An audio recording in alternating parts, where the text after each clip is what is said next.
आता डोळ्यांच्या सर्व आजारांवर अत्याधुनिक उपचार कणकवलीत, तेही अगदी माफक दरात। नॅप आय हॉस्पिटल मिरज संचलित विवेकानंद नेत्रालय आणि रेटिना सेंटर मध्ये आजपर्यंत 15,000च्या वर डोळ्यांची ऑपरेशन्स, विना टाका विना इंजेक्शन मोतीबिंदू शस्त्रक्रिया, डोळे तपासणी, चष्मा, तिरळेपणा आणि डोळ्यांच्या सर्व आजारांवर उपचार, डायबिटिक आणि उच्च रक्तदाब असलेल्या रुग्णांवरही डोळ्यांचे उपचार। आजच संपर्क करा विवेकानंद नेत्रालय आणि रेटिना सेंटर, प्रहार कार्यालयाच्या शेजारी, सनराइज टॉवर, श्रीधर नाईक चौक, मुंबई गोवा हायवेवर, कणकवली।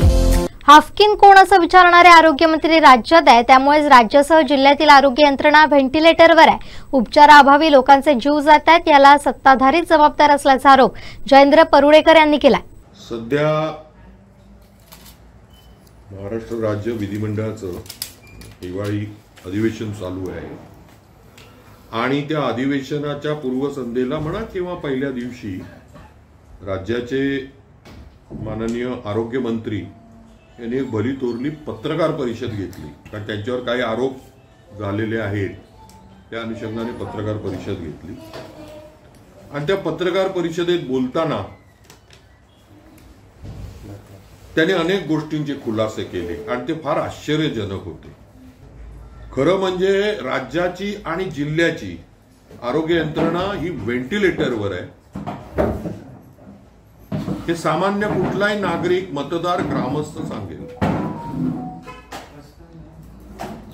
म्हणजे 1-1.5 महिन्या 2 महिन्यापूर्वी अगदी ते ठाण्यापासून ते मराठवाड्यातल्या अनेक मोठमोठ्या हॉस्पिटलमध्ये दिवसाला 24च्या वर बळी गेलेत।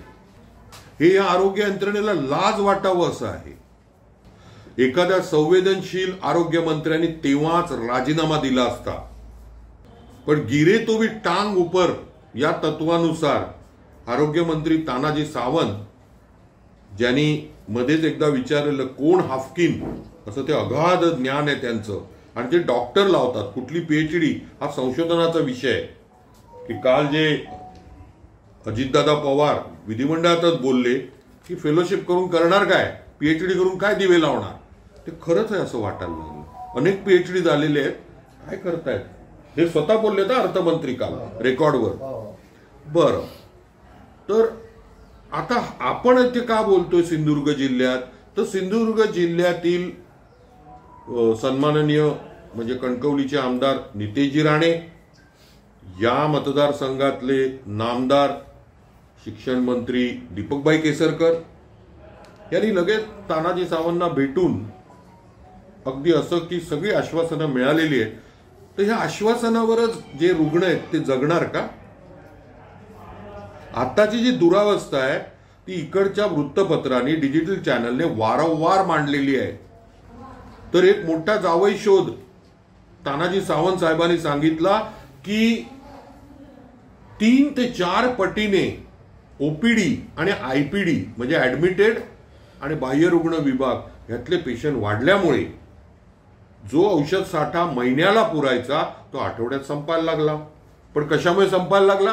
प्रचंड पेशंटमुळे वाढले 3 ते 4 पटीने। अरे एवढं धादांत खोटं बोलताय तुम्ही?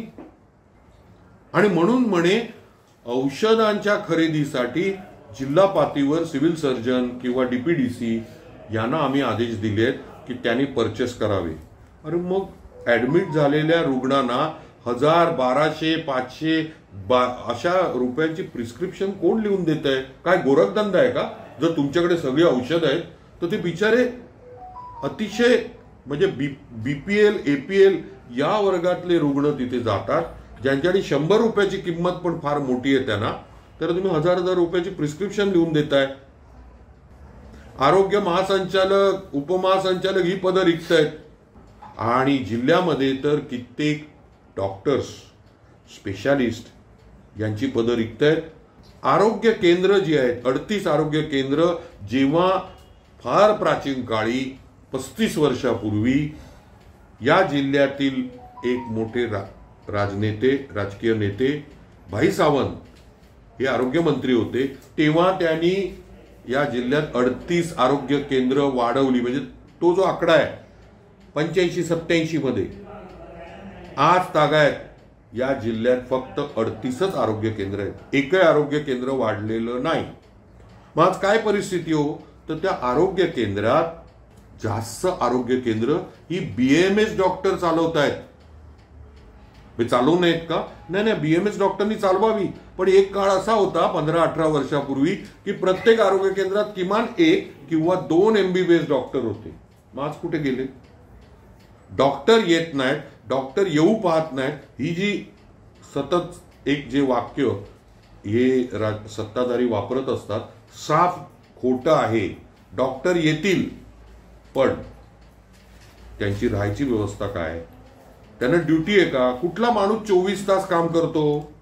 म्हणजे शासकीय, निमशासकीय, म्युन्सिपाल्टी, प्रायव्हेट, कॉर्पोरेट एक कोणी दाखवा. आपण म्हणताना म्हणतो 9 to 5 जॉब, बरोबर आहे. मग 9 to 5 जॉब, तर 9 to 9 म्हणजे सकाळी 9ला आणि उद्या सकाळी 9 पर्यंत जॉब, असा कधी जॉब असतो?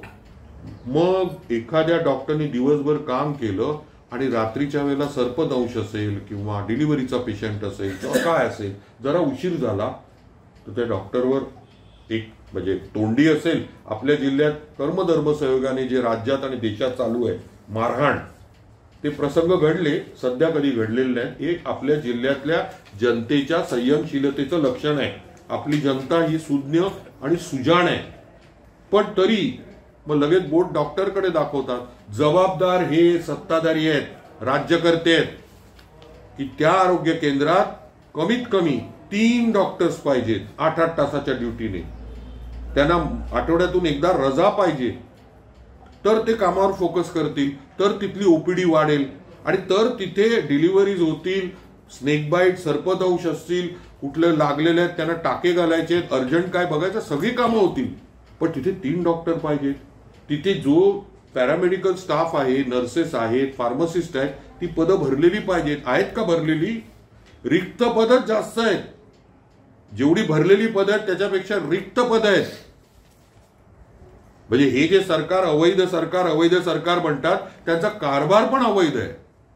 आणि मग दाखवतायत काय दीपकभाई केसरकर किंवा नितेशजी राणे? बघा, आम्ही सगळे प्रश्न सोडवले नाही, सोडवले आहेत. जे आरोग्यमंत्री हाफकिन कोण, हा सगळ्यात मोठा विनोद आहे. हाफकिन कोण? उद्या विचाराल आईन्स्टाईन कोण, मग विचाराल महात्मा गांधी कोण. अरे केवढे मोठे लोक होते ते तुम्हाला माहित नाही, तुम्ही आरोग्य खातं सांभाळताय. महाराष्ट्रासाठी, महाराष्ट्राच्या राजकीय, सामाजिक संस्कृतीसाठी हा सगळ्यात लोएस्ट पॉइंट आहे की health minister of Maharashtra asked who was Haffkine. असो, पण निदान कारभाराकडे तरी लक्ष द्या. त्यांचं लक्ष कुठे आहे? ते सगळ्याच गोष्टी मी बोलणार नाही. त्यांच्यावर आरोप जे झालेले आहेत ते तुम्ही बघा, कसे आरोप झालेत, कुठल्या कुठल्या बाबतीत. ते सगळेच काय आरोपाची राळ उठवण्यात अर्थ नाही. आपण जिल्ह्यापुरती फोकस राहू की या जिल्ह्याची आरोग्य यंत्रणा राज्याप्रमाणे कम्प्लीट व्हेंटिलेटरवर आहे आणि व्हेंटिलेटर बंद होतोय की काय अशी परिस्थिती आहे. जिल्ह्यात 3 सब डिस्ट्रिक्ट हॉस्पिटल आहेत, 1 मेडिकल कॉलेज, एक शासकीय मेडिकल कॉलेज. फिजिशियन म्हणजे MD मेडिसिन, हे डॉक्टर हार्ट अटॅक म्हणजे अति तातडीचं किंवा अति दक्षता असं जे असतं त्याला लागतात फिजिशियन डॉक्टर. फक्त शासकीय मेडिकल कॉलेजमध्ये 2 फिजिशियन आहेत. कणकवली, शिरोडा आणि सावंतवाडी ही सब डिस्ट्रिक्ट, उपजिल्हा 100 बेडच्या वरची रुग्णालय, एकही फिजिशियन नाही. होय, सावंतवाडीमध्ये एक DNB न्यूरोलॉजिस्ट डॉक्टर अंबापूरकर आहेत, पण ICUची काय परिस्थिती आहे? कार्डियक केअर होते का?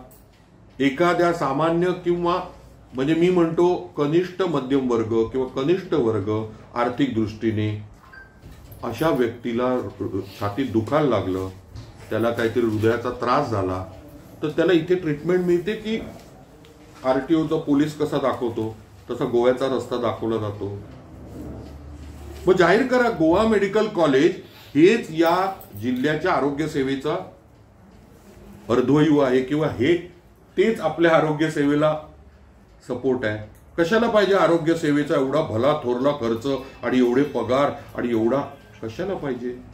38 पैकी एक्झॅक्ट माहिती घेऊन मी सांगतो, पण 10-12 आरोग्य केंद्र सोडली जिथे ती जी जुने नावं आहेत ज्यांनी चांगली सेवा बजावली आहे असे MBBS डॉक्टर आहेत. बाकी सगळे आरोग्य केंद्र ही BAMS डॉक्टरांच्याच हवाली आहे. आणि प्राथमिक आरोग्य केंद्र म्हणजे प्रिव्हेंटिव्ह केअर आहे की रोग होऊ नयेत, साथीचे रोग वाढू नयेत म्हणू नये, ही त्याच्या मागची फिलॉसॉफी आहे. बाकी या सब district hospital, district hospital, medical college इथे याचा बोजवाराच उडालेला आहे. मी मान्य करतो सुपर स्पेशालिटी जो एकदम खास शब्द इथल्या स्थानिक आमदार आणि नामदार यांचा, सतत ते सुपर स्पेशालिटी हॉस्पिटलचा घोषा लावतात. आता निवडणूक आली तर ते सतत सुपर स्पेशालिटी हॉस्पिटल. अहो सुपर स्पेशालिटी हॉस्पिटल तर जेव्हा येईल तेव्हा येईल साहेब. आता जी हॉस्पिटल आहेत तिथे डॉक्टर्स का नाही आहेत? तिथे सर्जन सगळे आहेत का? ते सगळं काम होतंय का? गायनेकोलॉजिस्ट आहेत का? मेडिसिन आहे का? पिडियाट्रिशियन आहेत का? ही अतितातडीच्या गोष्टी आहेत. त्याच्यात फिजिशियन का महत्वाचे? हार्ट अटॅक किंवा तत्सम गोष्टी. ऑर्थोपेडिक सर्जन का महत्वाचे? ऍक्सिडेंट झाले की ट्रॉमा म्हणतो ते तिथे पोहोचतात पहिलं. मग त्याला सतत प्रायव्हेट हॉस्पिटल नाही तर गोव्याला पाठवणार, ही काय पद्धत आहे? माझा प्रश्न आहे दीपक केसरकरांच्या नातेवाईकांना, नितेशजी राणेंच्या नातेवाईकांना, पालकमंत्री रवींद्र चव्हाण यांना स्वतःला नातेवाईकांना जेव्हा आजारपण होतं तेव्हा गव्हर्नमेंट हॉस्पिटलमध्ये का ऍडमिट होत नाही? का विश्वास नाही तुमचा सरकारी हॉस्पिटलवर? जेव्हा सत्ताधारी आणि विरोधक यांना आरोग्याचे जेव्हा त्रास होतील आणि ते जेव्हा जिल्हा पातळीवर किंवा राज्य पातळीवरच्या गव्हर्नमेंट हॉस्पिटलला ऍडमिट होतील तेव्हा जनतेचाही विश्वास होईल की आमचे नेते हे देखील सरकारी. तुमच्यासाठी Kokilaben, Lilavati, Asian Heart, Bombay hospital, Jaslok सगळी नावं घेऊ शकतो मी. आणि झालंच तर मग परदेश. म्हणजे सामान्य जनता काय प्राणी मात्र आहेत का? कचरा आहे? बघितलंच जात नाहीये. वाऱ्यावर सोडलेली आहे आरोग्य यंत्रणा. आमचे दिवसभरातले सर्व अपडेट्स, ताज्या घडामोडी आणि थेट लाईव्ह पाहण्यासाठी सबस्क्राईब करा, लाईक करा कोकणचं नंबर 1 महा चॅनल कोकण 7 लाईनचं YouTube चॅनल.